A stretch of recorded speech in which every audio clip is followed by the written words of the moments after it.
Congratulations, you were born, and oops, turns out you weren't born into a great house. Not a Stark with their wolf cloaks and daddy issues. Not a Lannister lounging in golden halls, tossing coins and cousins around like party favors. Not even a Baratheon, and those guys punch each other for fun. No, you came into this world howling in a splintered barn behind a leaking tavern in a hamlet no one bothers putting on maps. The midwife cut your cord with a bread knife. Your mother nearly bled out on a pile of turnips. Your father, busy gambling away your swaddling cloths 2 villages over. No house sigil, no ancestral sword. Your family crest is probably a muddy boot or a half-eaten onion. Your family motto? Hope it doesn't rain. The maesters won't write about you, the septons won't bless you. If the gods have a plan for you, they're keeping it in the margins. And when people ask your name, they don't ask for your surname. They ask, you the one with the goats or the one with the foot rash? You're not lowborn, you're groundborn. You are Westerosi fertilizer in human form, and the only throne you'll ever see is the wooden plank over a freezing pit behind the latrine.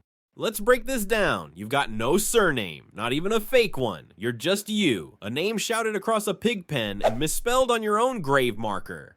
No sword, unless you count the rusty sickle you use to hack weeds and defend your dinner from overly ambitious crows. No claim to anything but a 10 by 10 patch of rock-hard soil, a shack with more holes than walls, and a family goat who may or may not be possessed by a minor demon. Your mother was born in this village, her mother too, and if you ever try to leave, something pulls you back. Usually a sibling's wedding, or a lord's tax raid, or dysentery. Your life isn't counted in years, it's counted in harvest. In boils, in days without bread, in winter survived. Books, you've seen one. Once, the innkeep's bastard used it to prop up a table leg. Meisters don't come this far. You've got old Nan and her 6 remaining teeth whispering about ice spiders and talking trees. By 10, you've already buried a sibling. By 12, you've pulled your own tooth with a rock. By 15, you've worked through 3 winters, 4 harvests, and 2 minor wars. And you already look 40. You know 3 things. Don't drink from the upstream end of the river. Don't talk back to knights. Never ever trust a man in red robes. Life in Westeros as a peasant is like playing a game of dodgeball, but not the schoolyard kind. Not fun, not fair, no teams, no rules, and the balls are on fire and filled with plague. You're blindfolded, you've got 1 shoe, the field is made of spikes, and you're already bleeding before the game starts. Welcome to peasanthood. Every day is survival improv. You dodge the sword one day and the sickness the next. You're not living, you're evading. Dodging war? Good luck. Because war doesn't ask for your opinion. It just shows up in the form of sweaty soldiers with banners you've never seen and burns your thatch roof because someone 3 castles away made a rude toast. Dodging famine. Better hope your village is low on rats. Because when the fields dry up or get torched in a border spat, you're chewing bark and praying to gods that never answer. Dodging politics? Oh, sweet summer child. Politics in Westeros is a blade fight in the dark between drunk men with grudges. And every cut trickles down to you. Tax hikes, forced tithes, new lords with new rules, and new definitions of the word justice. You might think you're safe if you stay quiet. If you bow deep, work hard, keep your head down. But that's the thing. You don't have a head. You have a placeholder, a target, a statistic in a war ledger no one ever updates. And God's forbid a Targaryen flies overhead, then it's not dodgeball anymore. It's barbecue.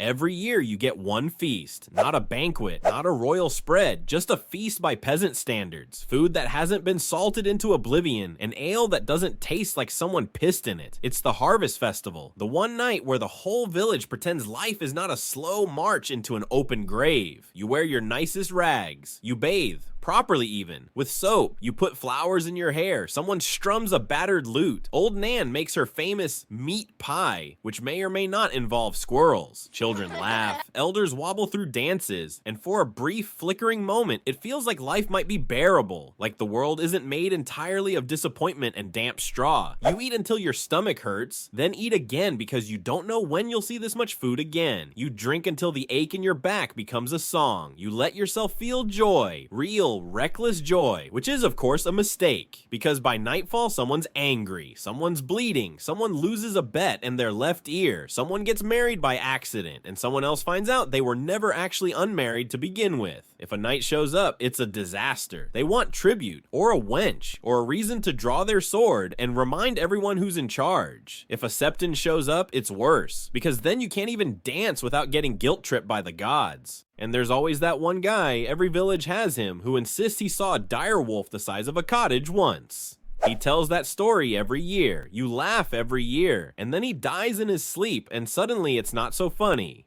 By morning, the fires have burned out, the mud has hardened, and the magic is gone. You go back to your field, back to the shovel, back to survival. You'll talk about the feast for weeks. You'll remember the taste of honey bread until it curdles in your dreams, and you'll count the days until next year, if there is a next year.